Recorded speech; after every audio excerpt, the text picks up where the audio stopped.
रामपुर गांव में शारदा ने दो बेटों प्रताप और आर्यन के साथ रहती थी।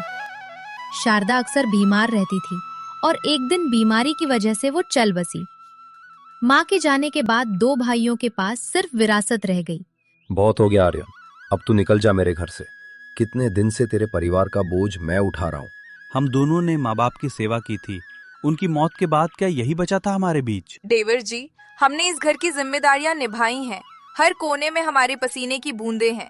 आप मेहरबानी करके अपनी बीवी और बच्चे को यहाँ से लेकर जाइए, बस और कुछ भी मत सुनाइए। माया, बात खत्म करो। मैं कोई भावुक ड्रामा नहीं सुनूंगा। ये घर अब मेरा है और मैं फैसला कर चुका हूँ। भाभी, एक बार सोचिए, क्या हम इतने पराये हो गए? माँ ने तो हमेशा हमें एक परिवार ही कहा था। आज अगर वो होती तो क्या ये सब देख पाती?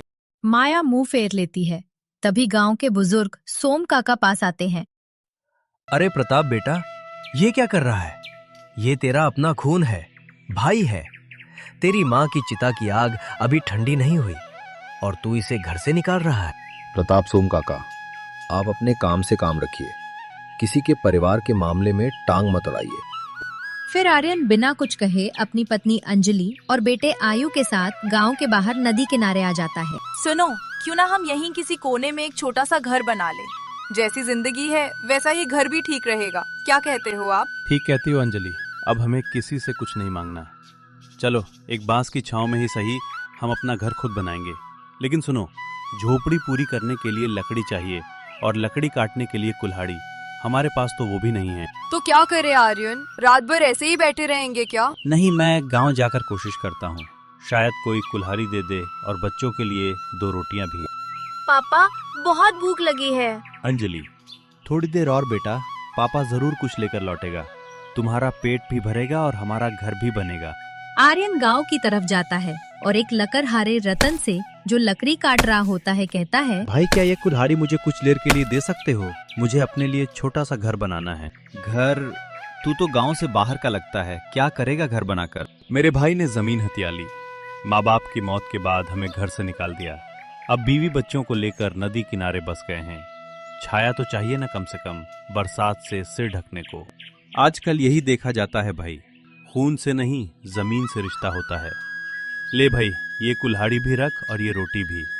तू तो अपने जैसा नहीं लगता। भगवान तुम्हारा भला करे भाई, मेरे बच्चे पेट भर के खाएंगे। आर्यन कुल्हाड़ी और रोटी लेकर नदी किनारे लौटता है। अंजी, रोटी है बेटा, आज तेरा पेट भर जाएगा और कल से अपनी झोपड़ी भी बनेगी अपने ही हाथों से। कुछ दिनों बाद आर्यन उसी कुल्हाड़ी से लकड़ी काटता है और अपने लिए एक अच्छी सी झोपड़ी बना लेता है। पापा, वो देखो, हमारी झोपड़ी अब कितनी सुंदर लग रही है। हाँ बेटा, ये झोपड़ी नहीं, हमारी मेहनत की मिसाल है। अब कोई हमसे इसे छीन नहीं सकता। ये हमने अपने पसीने से बनाया है, अब ये हमारा है पूरी तरह से। चलो अंजलि, अब जब घर बन गया है तो मैं गांव जाकर कोई काम ढूंढता हूँ। कुछ भी करूँगा, लेकिन रसोई का धुआं अब फिर से उठेगा। फिर आर्यन गांव की तरफ निकल पड़ता है। भैया, कोई काम हो तो बता दो।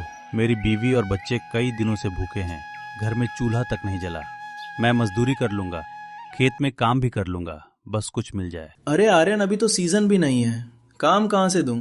जा कहीं और पूछ ले। फिर आर्यन एक एक कर कई घरों में जाता है, पर कोई भी उसे काम नहीं देता। आर्यन हताश आंखों में आंसू लिए लौटता है। तभी एक बूढ़ी औरत उसे देखती है और उससे कहती है, बेटा, तू कब से घूम रहा है? तेरा चेहरा सब कुछ कह रहा है। ले ये रोटी और थोड़ा सा गुड़ ले। कुछ नहीं तो कम से कम तेरा बच्चा तो चुप हो जाएगा ना। माई, आज तू तो जैसे भगवान बनकर आई है। तेरा ये टुकड़ा हमारे लिए किसी खजाने से कम नहीं। फिर आर्यन घर लौटता है। ये लो अंजलि, थोड़ा सा खाना मिला है, आयु को खिला दो, वो भूखा है। और आपने तो खुद भी कुछ नहीं खाया है। आपका चेहरा बता रहा है कि आप बहुत थक गए हैं। मुझे भूख नहीं है, बच्चों का पेट भरा रहे बस वही काफी है। मैं तो कल भी खा लूंगा। आप ऐसे क्यों हैं आर्यन? इतना सहकर भी हमेशा मुस्कुरा लेते हैं।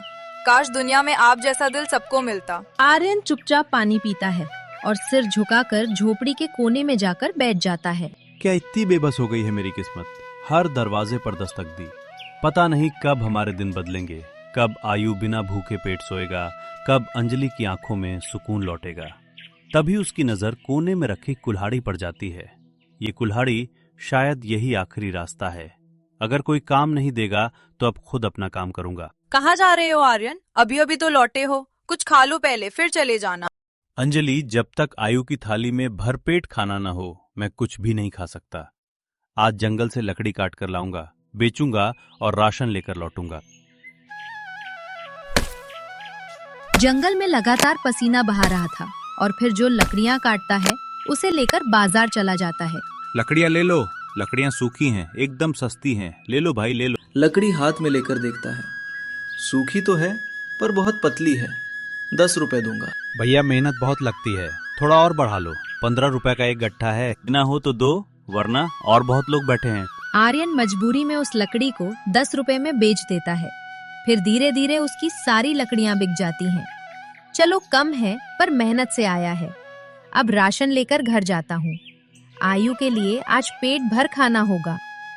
फिर आर्यन किराने की दुकान पर जाता है। भैया 1 किलो चावल दे दो और 1 किलो आटा। कमाल है आर्यन, लोग तो भीख मांगते हैं पर तू तो जंगल से मेहनत लाया है भाई। मेहनत ही तो आखिरी सहारा है। सारा राशन लेकर आर्यन घर पर लौटता है। क्या हुआ आर्यन, आज सारी लकड़ियां बिक गई आपकी? अरे हाँ भाग्यवान, आज तो जैसे भगवान ने खुद रास्ता बना दिया। हमारी मेहनत रंग लाई, सारी लकड़ियां बिक गईं। हाँ, पैसे थोड़े कम मिले पर इतना जरूर है कि आज हम तीनों भरपेट खा सकते हैं। चलो ये तो बहुत अच्छी बात है, कम मिला लेकिन अपनी मेहनत से मिला। आयु भी कितना खुश होगा।